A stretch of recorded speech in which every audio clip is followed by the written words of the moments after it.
You've got a respected vascular surgeon, a beloved couple found dead in their beds, and their young children suddenly left orphaned. The double murder of Monique and Spencer Tepe was an absolutely shocking tragedy, and the prime suspect? Well, it was the one person Monique had been terrified of for years, her ex-husband. But here's the thing. As investigators started digging, the story we all thought we knew began to change, and fast. So what is this new piece of evidence buried deep in some legal documents that could totally reframe this entire case? Well, let's take a look. Okay, so it all starts with a total bombshell. For a while, what we all thought we knew about the crime scene came from those first reports. But now, a new court filing just blows that whole narrative right out of the water. And look, this isn't just some rumor or speculation. This comes straight from the legal documents themselves, revealing a detail that was hidden from all of us and really changes our entire perception of the killer's rage. So this slide really breaks down the change in what we know. At first, everyone thought Spencer was shot multiple times, and Monique just once. But this new information, it points to a much more violent, a much more frenzied attack on both of them. And that suggests a whole different level of personal rage aimed directly at Monique. And just to be super clear, this isn't a rumor. This comes from an affidavit that was filed not too long ago, which gives it real legal weight. It confirms that this is the new, disturbing fact that prosecutors are working with now. You see, this was not just some spontaneous crime of passion. All the evidence is pointing to a plan that was chillingly calculated. And the craziest part? It was all caught on a neighbor's camera weeks before the murders even happened. Let's dig into how this builds the case. Okay, so what's really crucial here is the timing and just how long he was there.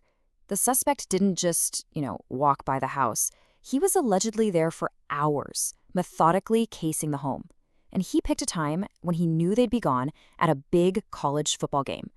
That just screams meticulous planning. Now, the court filings use a very specific legal term. They say the suspect entered the home's curtilage. So what in the world does that mean, and why is that one word so incredibly important for the prosecution's case? All right, so curtilage is basically the private space right around your house. Think of a fenced-in backyard. And legally speaking, breaking into that area is a pretty big deal. It's almost the same as breaking right into the house itself. And that is why this matters so much. Trial lawyer Troy Slayton points out that this act of stalking, entering the curtilage weeks beforehand, is some seriously powerful evidence. It shows that prior calculation and design that prosecutors need to push this from a murder charge up to aggravated murder. So we have the physical evidence of planning, right? But beyond that, we're also getting this really disturbing psychological picture. It gives us a peek into what could have been going through the alleged killer's mind during those hours he spent inside their home. Psychoanalyst Dr. Bethany Marshall breaks it down like this. The core motive here seems to be this deep, possessive obsession. It's like, in his mind, she was still his wife. She belonged to him. So every single photo, every piece of her clothing, any sign at all of her happy new life with Spencer, well, that was like a personal betrayal that just kept fueling his anger. And Dr. Marshall suggests this rage might have come out in a really, really disturbing way inside that house. This wasn't just him scoping the place out. It might have been this visceral, almost ritualistic act of trying to reclaim what he thought was his, searching for any proof of her new life. Just try to picture this scene. He's there for hours, going through their most personal things. He's not just looking, he's experiencing them. Smelling her perfume, touching her clothes, maybe even lying on their bed. The experts think he was totally immersing himself in the life she'd built without him, and at the same time just completely resenting it. And this obsession, it wasn't something new. Friends have said that he made this chilling threat directly to Monique. It's a statement that just reveals this long-term psychological torment he was putting her through. The message was clear. No matter where she went, in his mind, she would never, ever be free.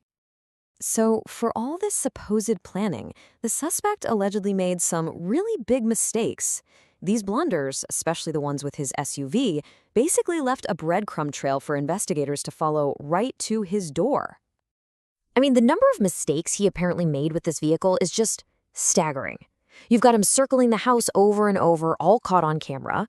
He's using a stolen Ohio plate, then he swaps it for a fake Arizona temp tag, and then, maybe the most damning thing of all, He tries to change how the SUV looks after the murders by scraping off a sticker. You know, this kind of behavior isn't a one-off. It actually fits a pattern we've seen in other really big cases. The cars circling the victim's home over and over again, that is classic stalker behavior. It's this common thread that connects these cases and really shows a clear predatory mindset.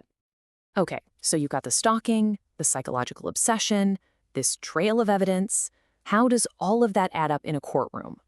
Well, what it does is build a step-by-step case for the most serious charge you can get.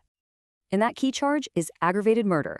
Now, under Ohio law, to make that stick, the prosecution has to prove one key thing: prior calculation and design. They have to show this wasn't on a whim, it was planned out. So this slide really lays out the prosecution's whole argument, step by step. First, you have the stalking, which proves the prior calculation.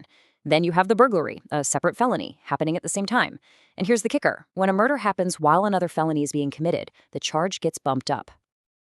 And as trial lawyer Troy Slayton confirms, it's that combination of crimes that makes the case so strong legally.